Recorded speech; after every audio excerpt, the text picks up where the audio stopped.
Greetings, everybody. My name is Sindisiwe Mhlongo, and I'm your host for Scales of Justice.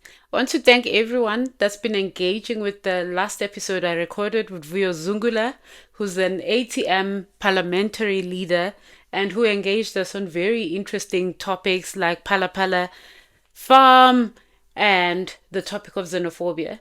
The reason I'm doing this second solo cast is precisely the topic of illegal immigration in this country. I feel like even labeling it xenophobia is helping perpetuate the negative narrative that is being painted about South Africa in this instance. I suppose with that opening statement, you will know where I stand on the issue of xenophobia. My first solo cast, I did take a stance. I do not believe South Africans are xenophobic. Let's talk about it. Everyone has a lot to say about South Africans right now. Guys, I am in complete support of people calling us out when we act violent towards foreign nationals, which I don't believe has been the case, although there has been some rogue action. I'm not sure if some of the reports in the media are verifiable, because we have seen an instance now, like the case of Nhlamulo, Sambo, who was unalived in Mossel Bay, and reporting started suggesting factually that he was unalived due to him being Tsonga and he was mistaken for a foreign national. Later reports have suggested otherwise. Before I go into that sensitive topic, I want us as South Africans to remember that this is a family that has lost a child. He was only 18. I understand there are some reports that he was involved in some illegal activity. Still a child that belongs to a family, to a mother who cared about him. And I want to play devil's advocate around that issue. I know everybody is angry now and feels that the mother perpetuated a narrative that he was attacked just because he came across as foreign, which has, members of our Tsonga brothers and sisters very upset and feeling like there's elements of tribalism too much on much. I think as South Africans, we need to be cautious not to allow certain narratives, because I feel as a citizen right now, when I look at everything that's happening on Nine, that there's an agenda to paint South Africa as this horrible, horrendous country that is abusive towards foreign nationals. We need to talk about this and deep dive where these ideas are coming from. But I want to be very clear. If you think South Africa is xenophobic, you are going to have a problem, because I'm coming in with a stance that South Africa is not xenophobic. And I'm going to speak to those themes and try and make people understand why we are the way we are. So, with the case of Nhlamulo Samba, I first want to send my heartfelt condolences to the family. No family deserves to lose a child. And I consider that perhaps a grieving mother may have been fed wrong information around what happened to her child.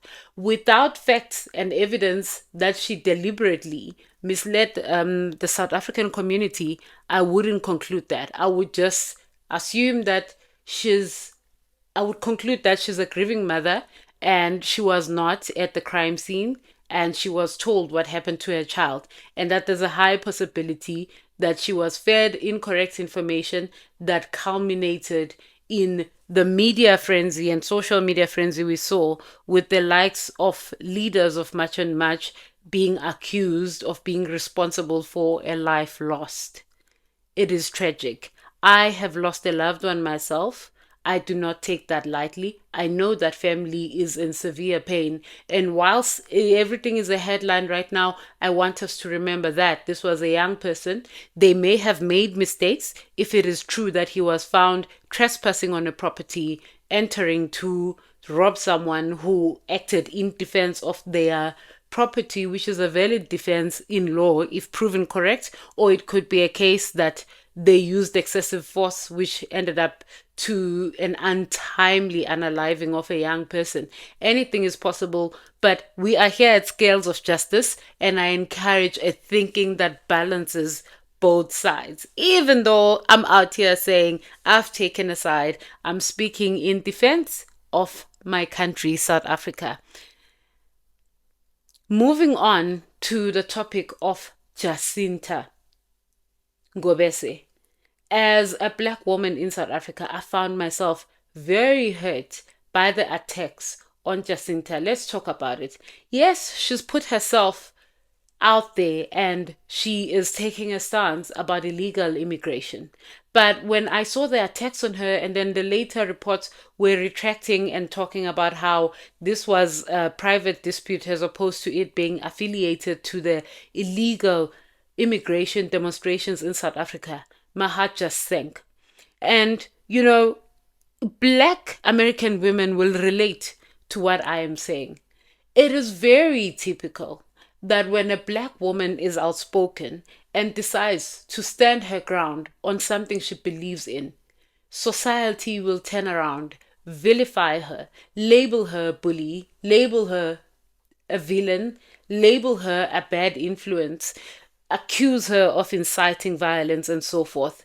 And it doesn't change. Let's think about it. I'm sure some of you watch the trials of Winnie Mandela on Netflix.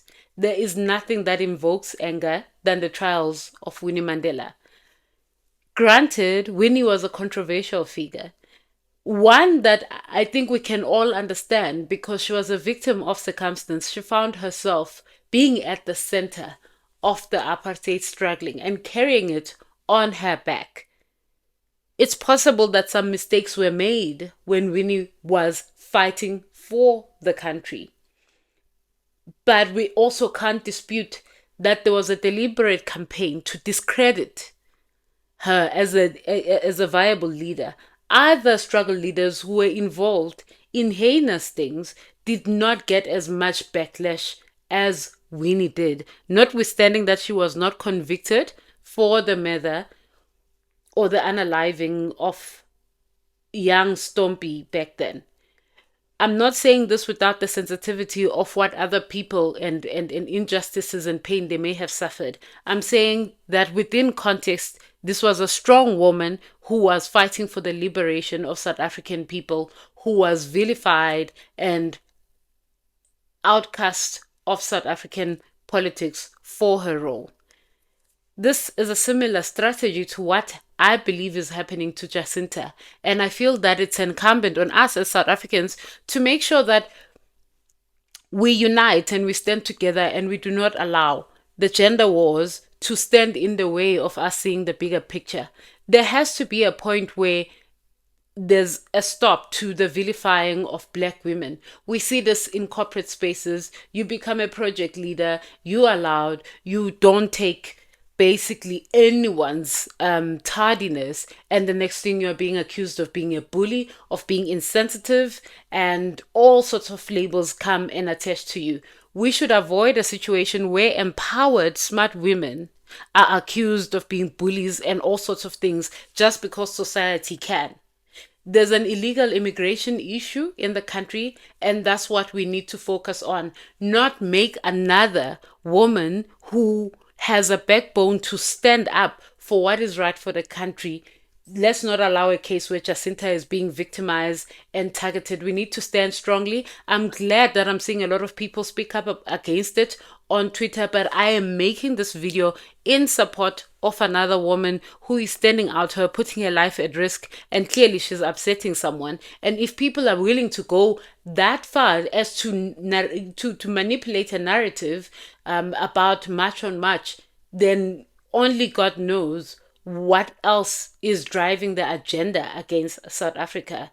That's what I have to say regarding the case of Jacinta. And now I want to move on and address the issue of South African being labeled Afrophobic. I think we're just treating that, like as in it's a simple issue.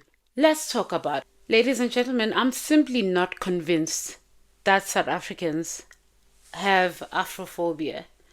Let's talk about that a bit more.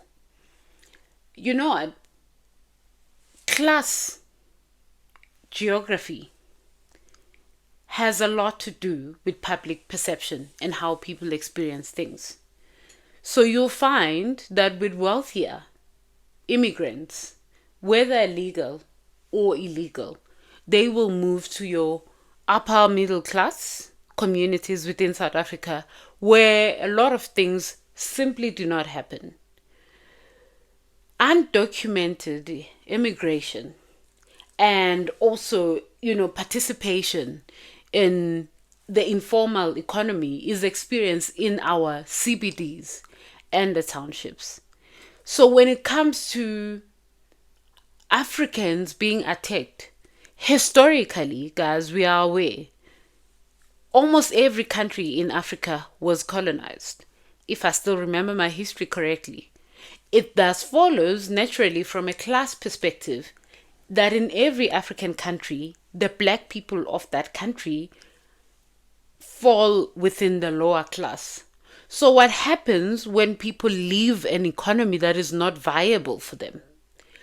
Most of the ones that did not get an education will end up in the township matrix economy. They will end up in the CBDs. And because the activities in the CBDs, when it comes to illegal immigration, become more visible, because the setting up of unlawful structures in the CBD, the hijacking of buildings, the township economy, the spaza shops, that is where it is felt and experienced. And naturally, that is where public perception and frustration will be felt, and people will act against those people. I truly believe that if poorer migrants happened to be of Eurocentric background, they will still be facing the same backlash. But what happens when migrants are wealthier? The point I'm making is, with wealthier immigrants, even if they are illegal, it's harder to detect. And that's essentially what is happening on the ground. There's unlawful activity that is visible to the normal person, and there's unlawful or illegal activity which will only be visible if you do thorough investigations. Now, South Africans are not psychic and may not be able to tell the difference in that case. I find it very convenient that the label of being Afrophobic is being used against South Africans when some of the illegal immigrants we have been accommodating in the country are running away from their own countries. Let's consider the historical context. South Africa is the last country to liberate itself in Africa. This was just in 1994. Other African countries liberated themselves back in the 1960s, with some even earlier, and they entered into democracies, and those countries were governed by black people. In those countries where there's conflict, or the countries have become uninhabitable such that people need to migrate. It's one thing when you're curious about other cultures and you want to move. Let's call a spade a spade. In Africa right now, most Africans want to move because of the pressure on their economies and the instability, which is caused by other African people. Nigeria has a lot happening right now. There are children missing, the rape festivals, but South Africa is labeled Afrophobic when they decide they want to do something about illegal immigrants who just so happen to be black, who are occupying the CBDs and participating illegally in the township economy. I don't think that is fair, guys. I think there's an agenda to continuously label the country, which is not fair.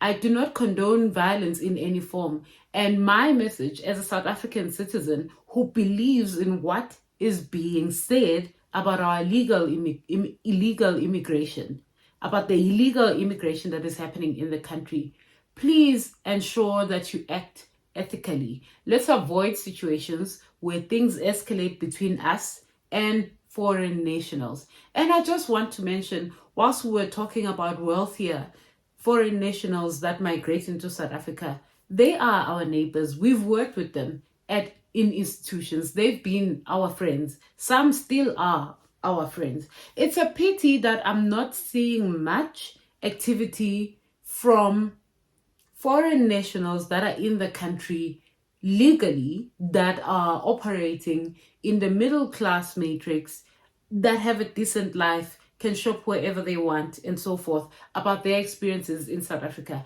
There's a very loud silence in that space. And it's very sad that we find ourselves as South Africans in a defensive position where we have to feel like horrible people when, in fact, some of our friends are from other African countries, and this is simply an ask for our borders to be respected and for South Africa to be given the space to sort out its issues. I saw a video that was circulated by Mr. Zweli Nzimavavi of Malema criticizing South Africans and calling them wrong. Where South Africans are acting violently, they should be called out. But the context within which Mr. Malema is discussing South Africa is very flawed and misguided. It's mischaracterizing what is happening in our country and what people are talking about. Granted, there should be a united Africa, but a united Africa should be inclusive of countries that are thriving independently. Africa cannot unite in South Africa. It's like I'm repeating a rhetoric that's been there on social media. Africa can't unite in South Africa. And I hear Mr. Malema when he says, will chasing out illegal foreigners stabilize the job market in South Africa? No, it won't, but it will get better. And also, the issue here is that South Africa already has crime. South Africans do commit crime, but it's not new that South Africans march whenever they are troubled by the justice system not working consistently. A good example is the G20. South Africa has a GBV crisis. The women took to the streets to march while the international community is here to showcase that South Africa has GBV. So we absolutely as a country have no reason to be hiding if something is wrong. We've been very loud and in the media about it. And it's come to a point, where illegal immigration has also reached that status. So to Mr. Malema, Zweli Nzimavavi, who have a lot to say about South Africa and them being unfair to other African nationals, and that, doing or protesting against illegal immigration will not change things. You are absolutely not correct in saying that. Multiple problems can exist at the same time, and you can engage in a process where you deal with each problem as it comes. There's GBV, there's a lot of activity and protesting that goes into GBV. There's crime in the country, there's activity and activism around crime in the country, there's illegal immigration in the country, there's activism and activity against illegal immigration. All these problems are coexisting, and one can be eliminated or multiple eliminated at the same time. It is not okay that we should say access that was attained unlawfully should be rectified.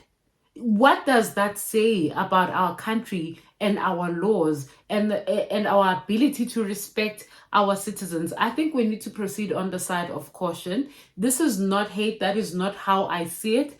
My only concern will be people who have a propensity for being rogue, because it is fair to say South Africa does have crime, and we don't want those criminal elements, infiltrating the March on March movement, committing crime, unaliving people, and then having the rest of the movement looking bad. That is my stance. South Africa is not Afrophobic. if South Africa is Afrophobic, the African countries that have black governments that ought to have done better are then also Afrophobic, even worse than South Africa, if they could not make their countries habitable by their citizens. Yes, immigration happens, migration happens. No one disputes it. We are saying it should be legal and it should be controlled, and that's not the case in South Africa at the moment. Also, I understand that the position is that African countries supported South Africans when they were being oppressed. Guys, let's think about context. One, South Africa was dealing with a colonial system that was oppressing black people. The illegal immigrants that are in the country are not dealing with oppressive colonial systems. They have black on black violence, black on black corruption that results in people feeling like they need to leave their countries. How is that the same thing? Also, when South Africa was supported to move into its liberation movement, the point was we are moving into a democracy. It was negotiated. South Africa was on the brink of a full-on civil war. Already there was a lot of bloodshed, such that Mandela had to come out and ask citizens to calm down, put their weapons down, and we could proceed with the CODESA talks. That also collapsed several times before we could enter into policies. When you say South Africans are enslaved and they are scared of white people, not only is that argument flawed, it is inaccurate. Because in that case, South Africans were standing up for themselves, but we made a sober decision for South Africa to move forward.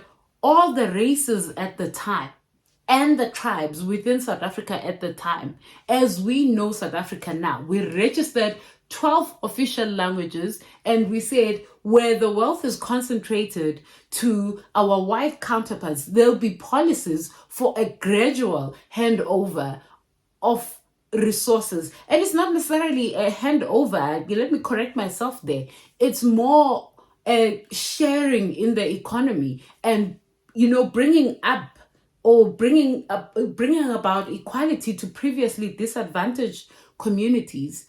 There was 80 years of black South Africans being dispossessed to 100 years. I mean, apartheid didn't just start in the 1940s. You look at the Union of South Africa in 1910. So, and we couldn't have addressed those discrepancies within 32 years. We have to be fair in our consideration. And my ask to our white counterparts in South Africa, we need to stop thinking, oh, this is a black people problem, this is a white people problem. If we agree to a democracy, illegal immigration is a South African problem, us as a collective. And my message to other African countries, be unhappy all you want about South Africans. You do not have the right to now insist, and this is also applicable to Black Americans. You do not have the right to now insist that we should collapse our democracy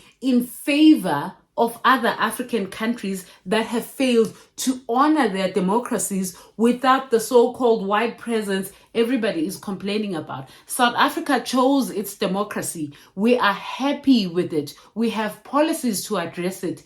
What we are asking now, and what South African citizens are asking for now, is a government that is going to implement those policies, the law, consistently across the board, that is dealing with crime, that is dealing with GBV, that is dealing with illegal immigration. It is as simple as that. I don't think it's that complicated. You cannot tell us to now turn around and be human rights violators because we are supposed to take care of African countries that were liberated before us. They are liberated. The choice to ill-treat each other was made within those countries, and it should not inherently be a South African problem unless it is so severe. People skip so many countries to get into South Africa. It is simply not fair. This is not hate. We love our African brothers and sisters.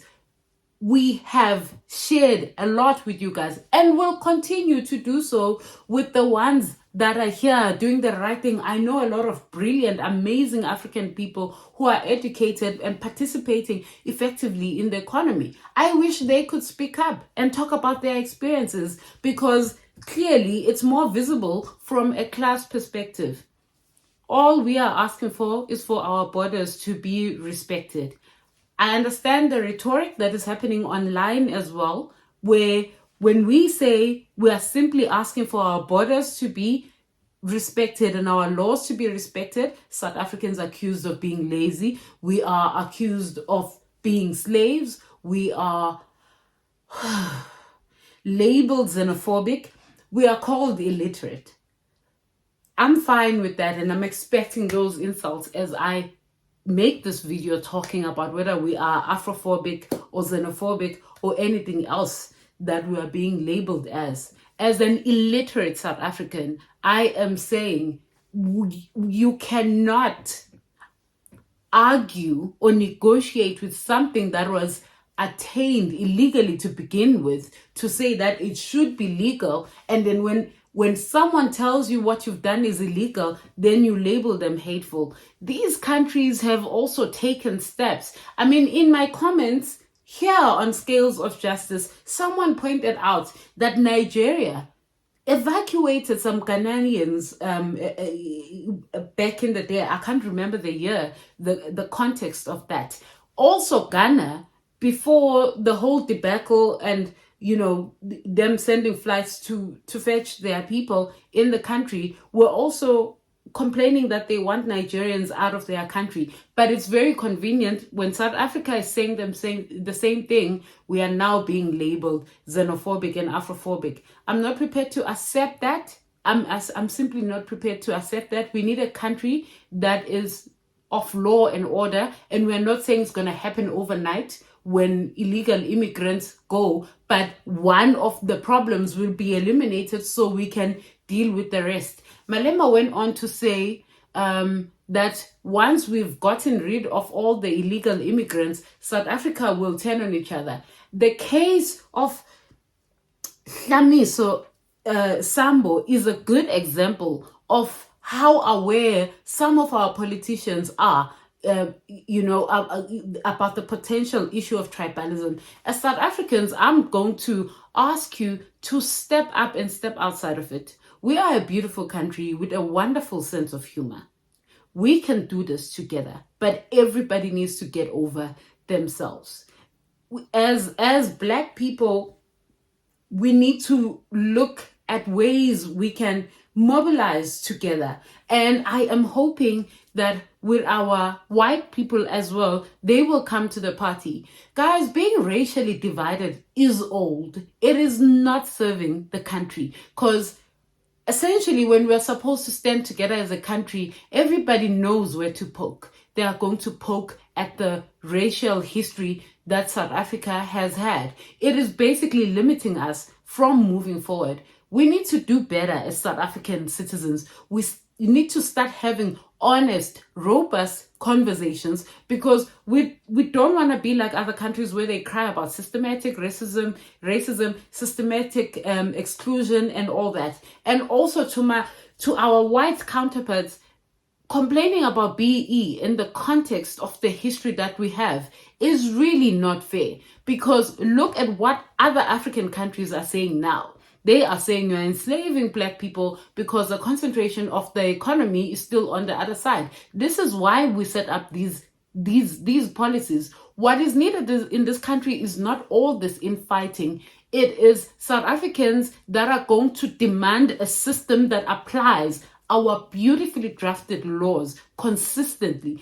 If you see consistency in the application of our laws, I can tell you half the battle is won. The issue is consistency.